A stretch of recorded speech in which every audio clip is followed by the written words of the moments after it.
A vida no planeta Marte. Últimos capítulos.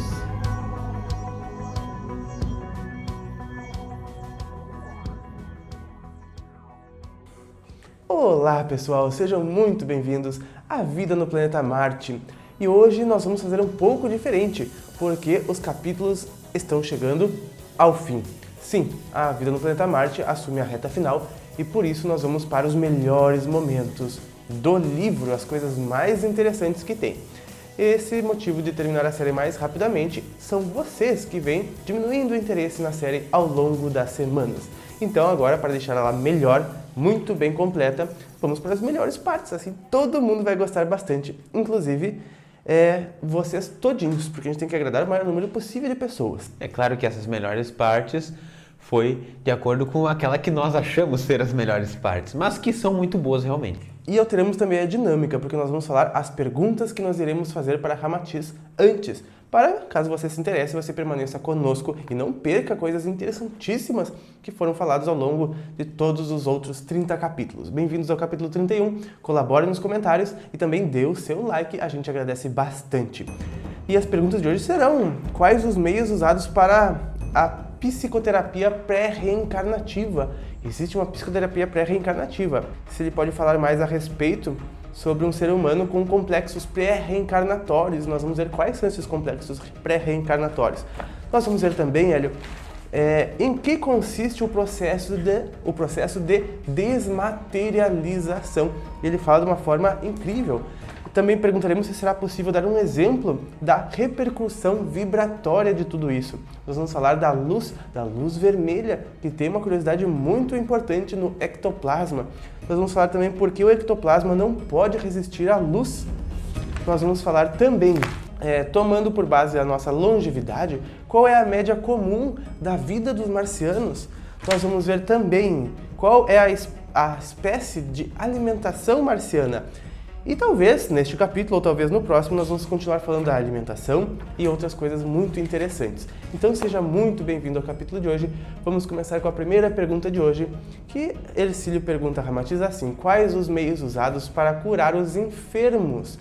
E Ramatiz diz que os médicos marcianos aplicam a psicoterapia pré-reencarnativa.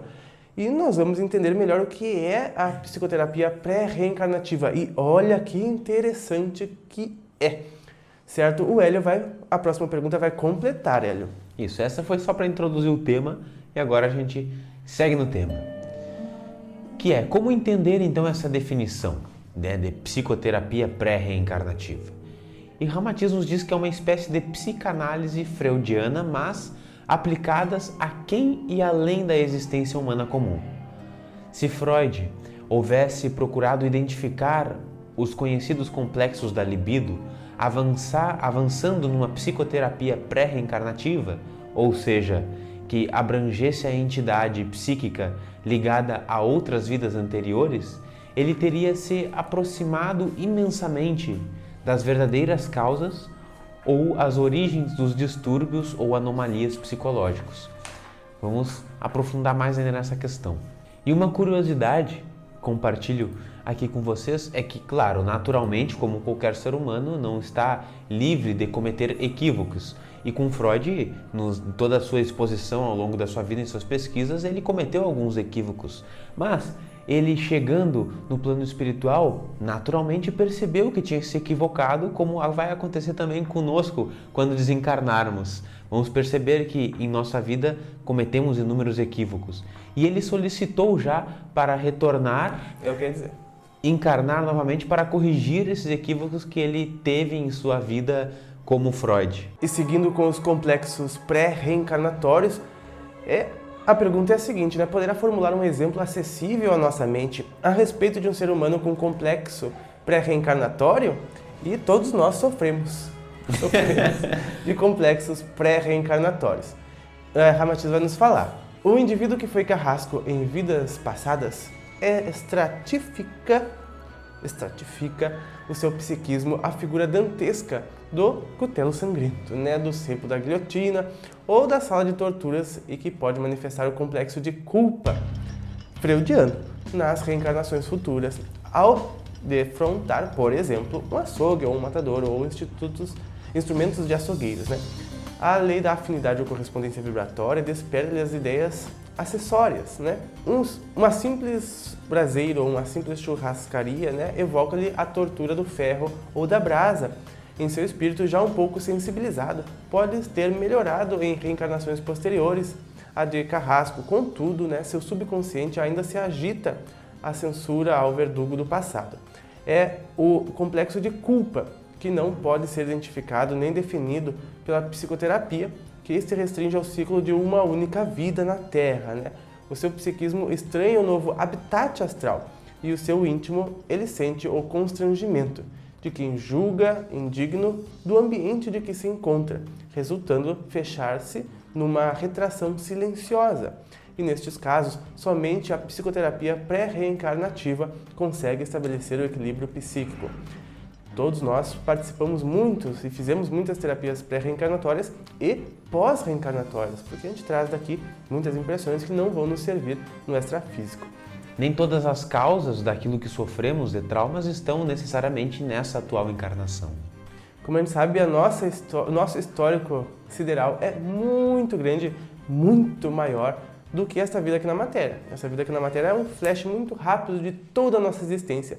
E nós buscamos pensar que todas as nossas questões se resumem ao que se passou nesta matéria, né?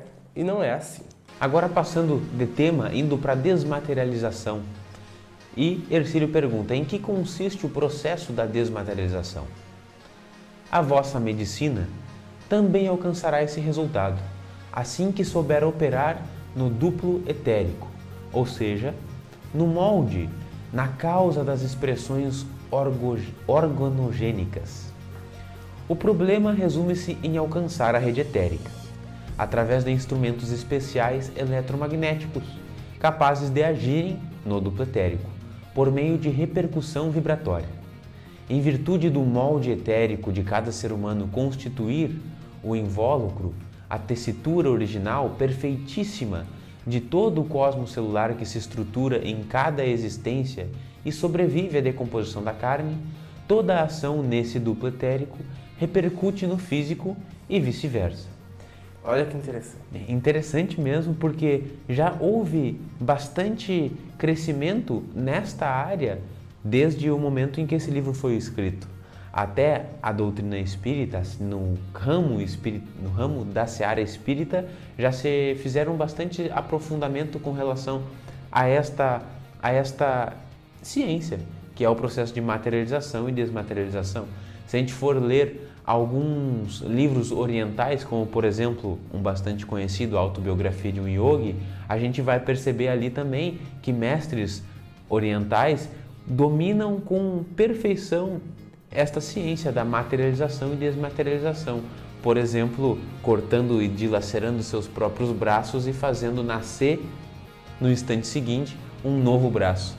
Justamente por isso, porque o duplo etérico ele está ali em perfeita condição, com toda a sua energia primordial, inata, basta a gente conhecer para materializar.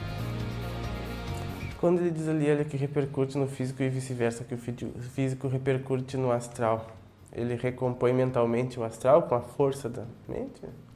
Como é que ele... Mas acho que não consegue.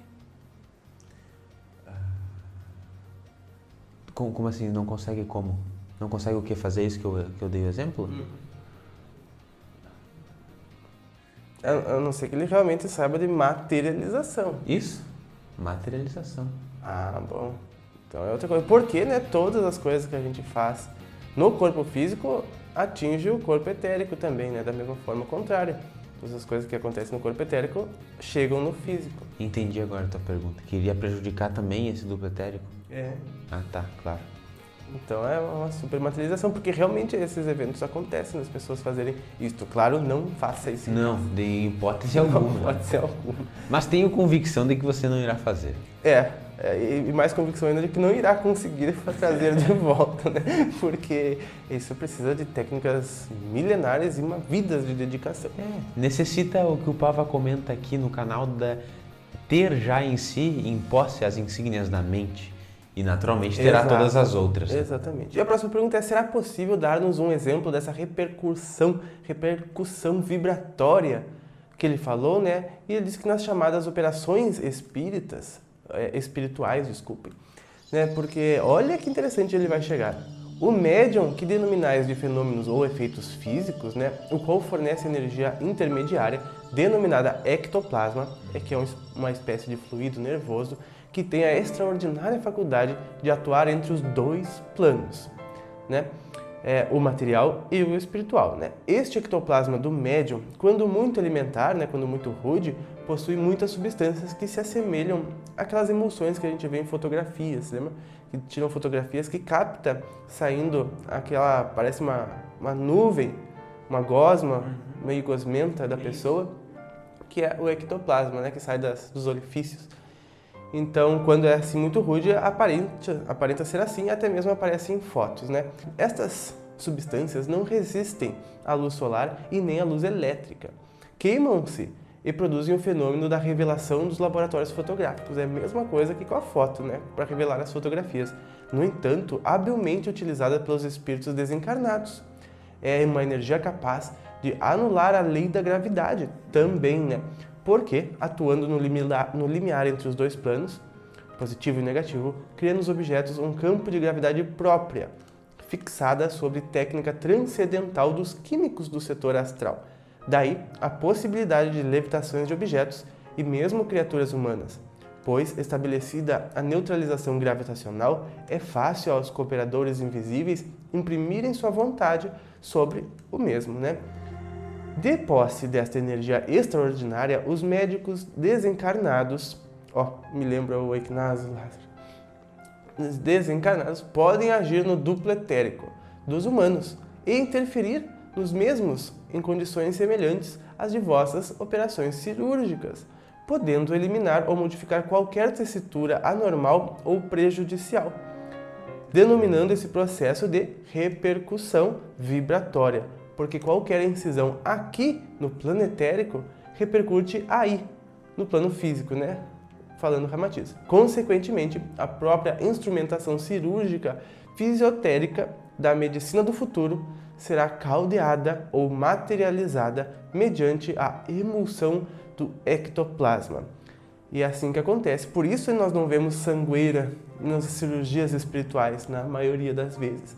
É porque a operação é feita no corpo, no duplo etérico, né? No corpo etérico, no corpo astral.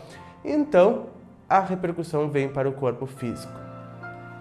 Me vem milhões de ideias quando ouço essa resposta aí. Muito bem, Vou então. pôr algumas em prova. Muito bem. Vamos então para a próxima pergunta. E por que esse ectoplasma não pode resistir à luz? É bom a gente comentar aqui que, inclusive nas sessões de materializações, realmente é uma orientação que toda a sala seja revestida com panos pretos para que a sala fique realmente escura e nenhuma luz seja aplicada nesse ambiente e a gente possa perceber, né? E com mais facilidade. Isso, e para enxergarmos, se ilumina com luz vermelha, que é a que menos afeta o ectoplasma, por ter uma menor energia, logo uma menor emanação radioativa. Então, se vocês virem algumas pessoas fazendo algo numa sala preta, vermelha, a mente pode pensar coisas ruins, mas na verdade pode ser coisas magníficas na tecnologia espiritual. E por que então o ectoplasma não pode resistir à luz?